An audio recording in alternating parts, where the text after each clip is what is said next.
Ahlulbayt min ash-shaytan rajim. Bismillahir Rahmanir Rahim. Dear viewers, Assalamu alaikum wa rahmatullahi wa barakatuh, and welcome to Ahlulbayt TV's show, where inshallah today we will be discussing fairness. The concept of fairness has a high significance in the religion of Islam. We know that Allah subhanahu wa ta'ala tells the believers to be fair in acts during the day. In Surah Al-Ma'idah, verse number 8, Allah tells us, be bearers of witness, justice and fairness. But we ask the question, in a 21st century sensationalist, secularist world, what does it mean to truly be fair? What does it mean to uphold fairness? Inshallah, today I have the respected scholar and Sheikh, Hujjat al-Islam, Sheikh Mohammad Shomali, joining us, and inshallah we will be discussing what it means to be fair and to uphold characteristics of fairness. Assalamu alaikum, Sheikhna. Alaikum assalam wa rahmatullah. Thank you so much for being here today with us. Thank you very much. Sheikhna, just to begin as an introductory sort of question, when we say fairness, we understand that to be fair is something which we look to become and to adhere to. But what does it truly mean to introduce the meaning of fairness and to be a fair person? Yes, thank you very much. Bismillahir Rahmanir Rahim. Alhamdulillah Rabbil Alameen wa sallallahu ala Sayyidina Mohammad wa ala tayyibin at-tahirin. In my studies and reflections on ethics, I have found some virtues are very significant. All virtues are important, but some of them are very outstanding. And if we study Islamic texts on ethics, we find great emphasis has been put on justice. Yeah. Of course, this is rooted in the Quran and hadith and has rational also backup. But then, in addition to justice, which is normally introduced in Arabic as adl or adala, we have also insaf, Okay. which we translate as fairness. And fairness is a kind of manifestation of justice, is a branch of justice. And I found this to be extremely important, especially in our interaction with each other, in social life, community life. So I'm very happy that we have the opportunity to discuss this important virtue of fairness and familiarize ourselves with this and try to understand the significance of it, and also see how we can become, inshallah, more equipped with fairness. Fairness means that whenever there is an issue between you and another person or another group, it's a matter of your rights and their rights, your position and their position. You should be able to see the question at issue between you and them in maximum objectivity. Okay. Okay. Without taking your own side. Yeah. That is fairness. So if there is an issue between husband and wife, between two neighbors, two colleagues, even between someone and his or her enemy. Yes. In all these circumstances, fairness is needed. And you can imagine how difficult it is to be fair. Yes. Sometimes I use this example. I say, for example, if you have a case with someone and you go to the court and you see that the judge has a special affinity with the other party. For example, it's his relative, his friend, okay? So you would lose your trust in this court. Yeah. You say, this judge is very likely to take the side of the other party. Yeah. Now, in our daily life, many times we are judging. Correct. Yeah. And not only we are closer to one party, we are actually one party that is also judging. Yes. So for example, if I have an issue with a friend, no, we have some problems. Who is the judge? Me. I'm judging, and I'm also one party. So how difficult it is. This is why you see everyone normally says, I am right, the other party is wrong. You know, because as we say, in Farsi, we have a proverb that if you go to meet the judge alone, you will come back happily because you are giving only one side of the story. Yeah. Yeah. But imagine if you yourself are also the judge. So how much of self-control must be there? How much of objectivity, rationality must be there? That between you and another person, you don't take your side. Yes, absolutely. You stand in between, exactly. This is called insaf. Insaf, nosf, fairness, comes from nisf, mishaf. Okay. Means you exactly stand in the middle between yourself and others, not take your side. Yeah. It's extremely difficult, but very much needed, because this is the only way we can understand our mistakes, we can observe other people's rights, Yes. and give them chance to be treated with justice. So Sheikh, it's of course very important to be neutral and not to have a bias in the circumstances. But the ordinary person, I think, would have a moral compass which is tilted sometimes. It's difficult to determine if I'm doing the right thing, if I'm doing the fair thing. In a situation where there's perhaps a lack of clarity, or we're not too sure what is the right thing, what is fair and what's not fair, where we do have a subtle and subconscious bias, what can we do to determine what is fair? First of all, we have to collect as much as possible information about the case. Maybe we need to educate ourselves, maybe we need to learn, because sometimes to know what's the right of other party, you need to study. Yes. But more than that, it's a matter of training ourselves to be always committed to the truth, to justice. And justice comes very closely connected to the truth. Yeah.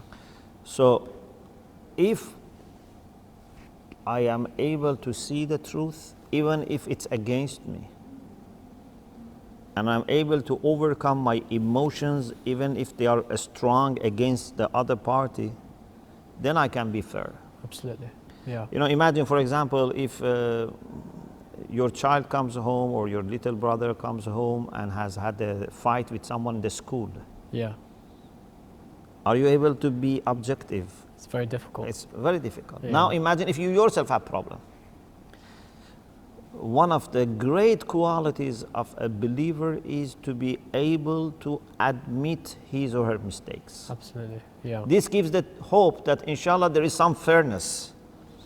But if throughout the day we have, say, 100 interactions as a minimum, and in all these 100 interactions, I always think that I am right and the other people were wrong if there was a problem, Yeah. or 90% I am right and 10% I am wrong, this shows there is no fairness. This shows that I'm not going to improve. So it's a real challenge. And it needs training.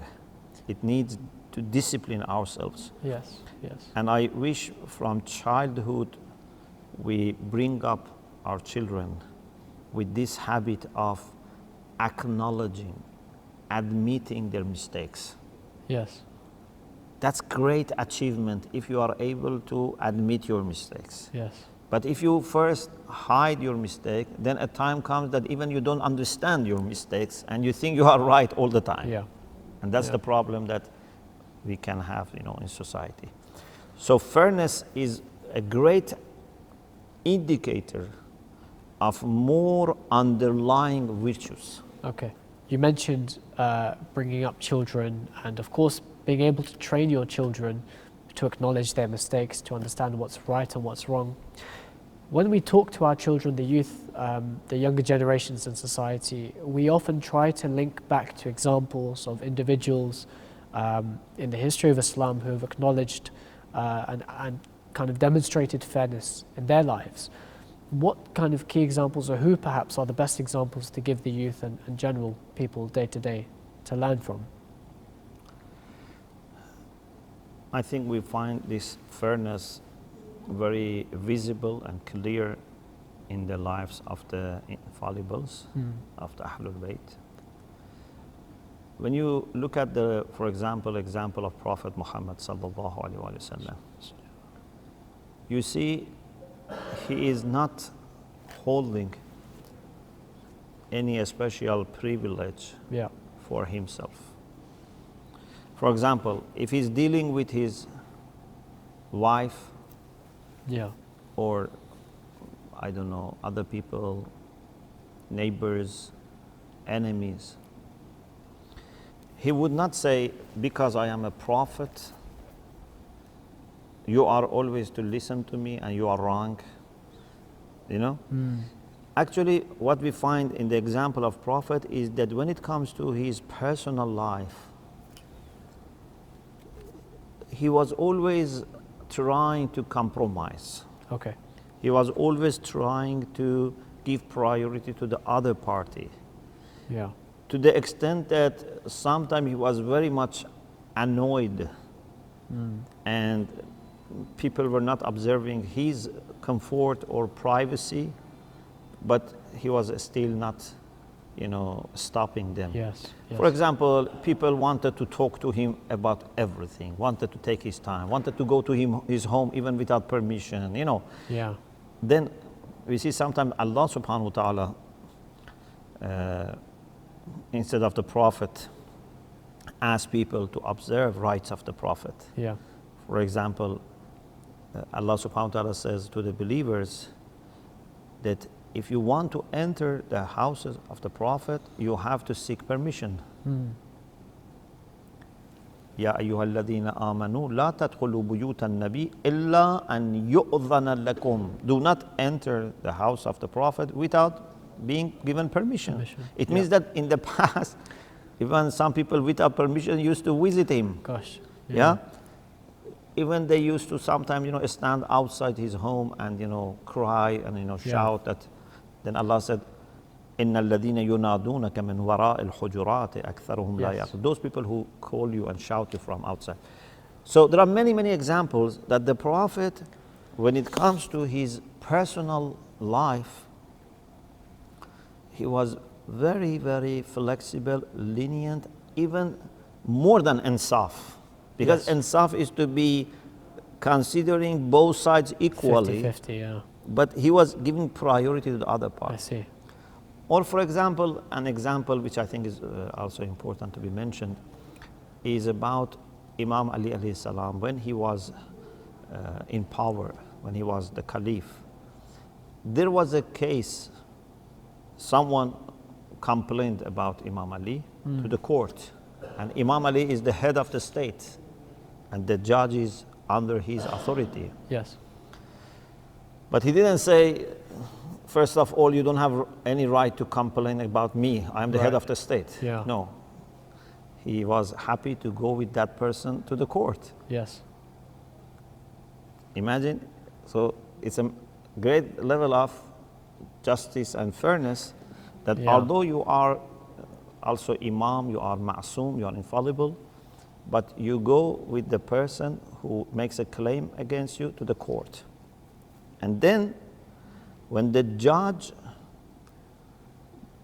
just addressed imam with his nickname and the other person with his first name. Oh, I see. Just that. He didn't bring any titles, you know, like for example, you are, you know, Khalifatul Muslimin, Amirul Mu'mineen, you know. Just he mentioned imam with his nickname, kunya, and the other person with the first name. Imam objected. Imam said, this is not fair. You have to address me in the same way that you address him. Can you imagine? this may look little, but this is great. It's a big example. Because from these things, little by little, you can reach justice in the society. And if you don't observe little by little, we would have arrogance, we would have tyranny. So fairness is something that I think you find it to the great extent in the lives of the Ahlulbayt alayhimus salam and Absolutely. true believers. Absolutely. So we know, of course, the significance of fairness is so high, and we are reminded consistently in the Holy Quran and, as you mentioned, in the lives of the Ahlulbayt alayhimus salam to be fair. Sheikh, with due respect, I think in our communities often we forget to be fair, not just as individuals but perhaps as a collective group sometimes.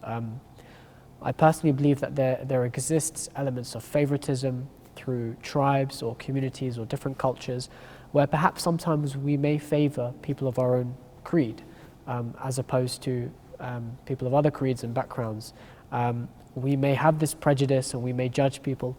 I wanted to ask your opinion. Do you feel this exists? If so, if this reality does exist, what can we do to address it? There are two issues that sometimes they are mixed up, and we have to make distinction.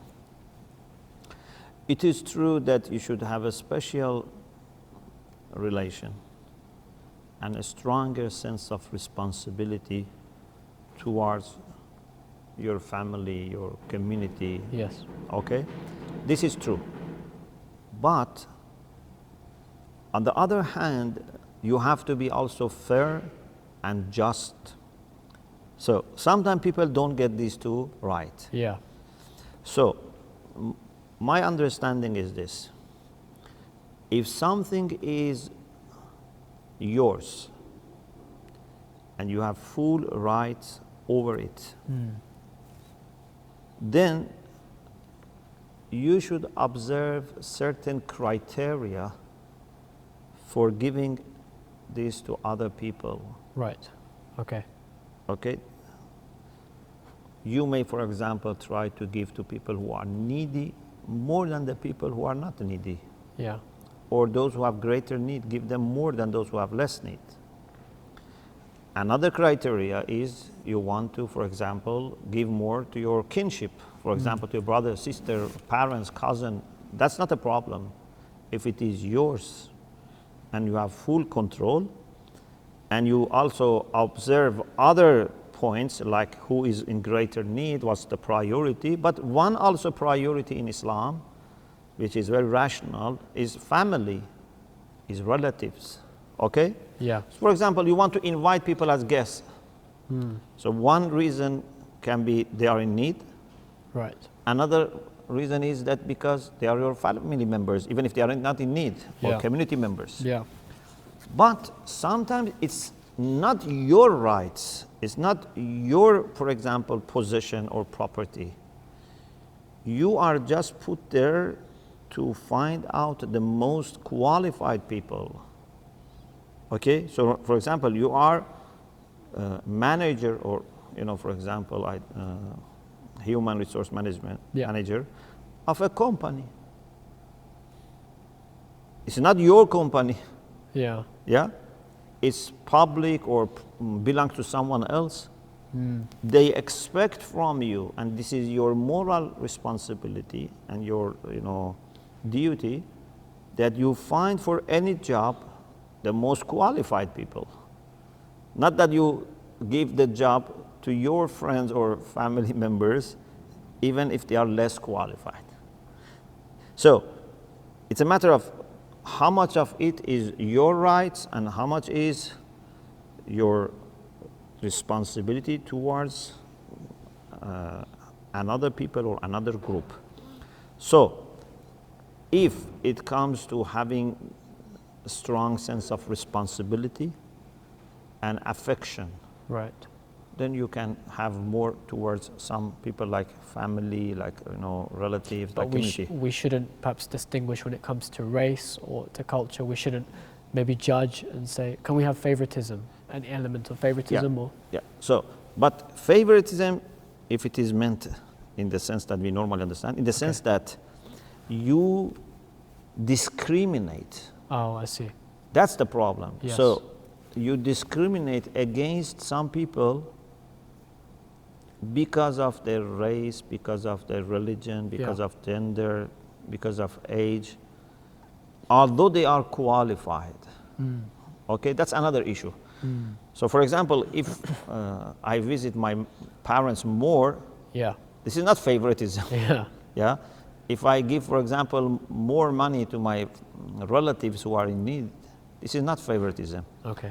But if I am discriminating and misusing the resources which are there for people just because they are related to me, that's favoritism.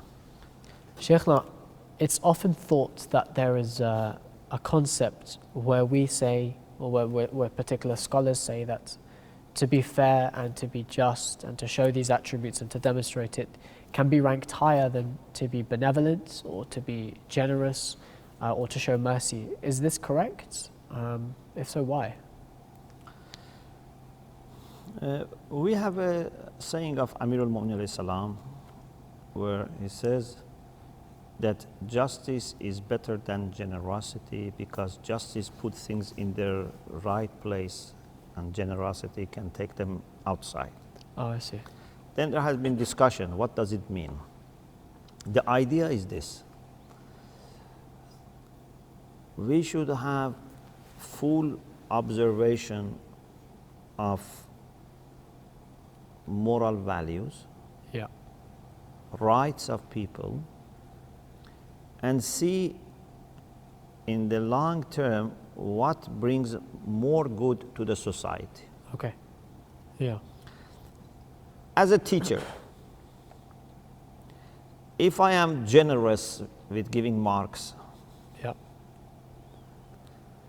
I have to see, is it something that in the long term is good? For example, because I want to encourage my students, there are people who are losing their hope, then this generosity is very good. Yeah. But if this generosity is going to spoil them or make them lazy, then justice is better. Yeah. Okay? Means you give everyone what he deserves. Yeah. So, you never do injustice in the sense that give people less than what they deserve.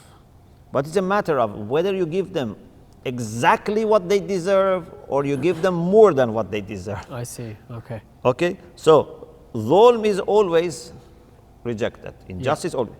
Giving people less than what they deserve is rejected. Yeah. But to give them exactly what they deserve, which is the second meaning of justice, because justice sometimes is used in this sense. Yeah. To give them exactly what they deserve, nothing more, nothing less. Yeah. Like we say to Allah subhanahu wa ta'ala, إِلَهَنَا عَامِلْنَا بِفَضْلِكَ وَلَا تُعَامِلْنَا بِعَدْلِكَ. Please treat us with your favor, not with your justice. Here justice means to give us exactly what we deserve. This is worrying. Because if Allah gives us exactly what we deserve nothing except maybe blame. Yeah. But if you mean justice in the sense of not doing zulm, it's always good. So, never zulm, but sometimes it's better to give people exactly what they deserve so that they work harder, they don't become lazy, they don't become dependent. And sometimes it's better to give them more than what they deserve, to be more generous, because they need a little push, they need a little hope, they need a little encouragement so that they can then stand on their feet. So you have to make sure that you are not acting emotionally out of anger or out of affection only. You have full understanding of what morality requires here in this context. Sheikh, you mentioned the hadith from Amir al-Mu'minin alayhi salam about justice and generosity. Are there any other particular hadiths we can look to, for example, and learn from about fairness? Yes, thank you. Yes, actually there are many hadiths about fairness, and I thought of sharing maybe two hadiths from Prophet Mohammad sallallahu alaihi wasallam. One hadith is ثلاث لا تطيقها هذه الأمة. According to this hadith, which is in Bihar al-Anwar and also cited in Mizan al-Hikmah, Okay. Rasulullah said, there are three things that this nation would find it very difficult to cope with. They cannot cope with. Yeah. Means they are very demanding and challenging. One, al-muwasatu lil-akh fi malihi. To share their money with their brothers and sisters. Their own money. This is not, Public money. public money, or this is not, obligatory, tax like zakat and khums. Oh, I see, yeah. Their own money to be sharing with their brothers and sisters. It's not Okay. easy. Yeah. Second, وَإِنصَافُ النَّاسِ مِن نَفْسِهِ. To be fair with respect to people. Nas means anyone. Yes. Not only believers, not only Muslim, Yeah. not only, your people, any Anyone, person. yeah. You have to be fair between you and other people. And third, ذِكْرُ اللَّهِ عَلَى كُلِّ حَالٍ. To remember Allah in all circumstances. Yes.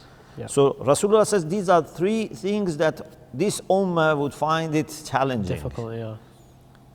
And as you see, they are very, very important. To be sharing with each other Yeah. our money, to be fair with people, and to remember Allah all the time. The second hadith is a kind of wasiyah, a kind of advice Rasulullah had for Ibn Mas'ud. Ibn Mas'ud was a companion of the Prophet, one of the writers of Revelation. Yeah. Rasulullah told him, Ya ibn Mas'ud, O son of Mas'ud, ansif an-nas min nafsik. Give people free treatment. Don't take your own side. Yeah. وَانْصَحِ الْأُمَّةِ وَارْحَمْهُمْ. Wish good for ummah. Any person, you should wish good for him, not only for yourself or your relatives. Be merciful to ummah. Be merciful to people. To all people. فَإِذَا كُنْتَ كَذَلِكَ. If you manage to be like that, you are fair and you are kind and you wish good for people. وَأَرَادَ فَإِذَا كُنْتَ كَذَلِكَ وَقَضِبَ اللَّهُ عَلَىٰ أَهْلِ بَلْدَةٍ أَنْتَ فِيهَا وَأَرَادَ أَنْ يُنزِلَ عَلَيْهِمُ الْعَذَابُ. If you have such qualities and you are living in a place that the inhabitants of that place deserve punishment, Yeah. and Allah wants to send down punishment to them, but you are there, Yes. نَظَرَ إِلَيْكَ, then Allah would look at you, فَرَحِمَهُمْ بِكَ, then Allah, because of you, would have mercy on them and would not punish them. MashaAllah. So one fair Yeah. person who wants good for others can protect the whole nation, Change the fate. Yeah. change the fate of people. Then Rasulullah recited this ayah, وَمَا كَانَ رَبُّكَ لِيُهْلِكَ الْقُرَى بِظُلْمٍ وَأَهْلُهَا مُصْلِحُونَ. Allah subhanahu wa ta'ala says in the Quran, your Lord is not going to destroy towns because of their injustice while there are good people. Oh, I see. So if most of inhabitants of a town are doing bad things, but still there are good people, Allah will not destroy that cities. Ahsan. So this is the beauty of being fair. And we have tens of hadiths about Yes. fairness, and I thought to share these two. I Ahsant. hope, inshallah, we will all try our best to become, inshallah, fair. Inshallah. Sheikh, thank you so much for your time. Thank you, my pleasure. Ahsan.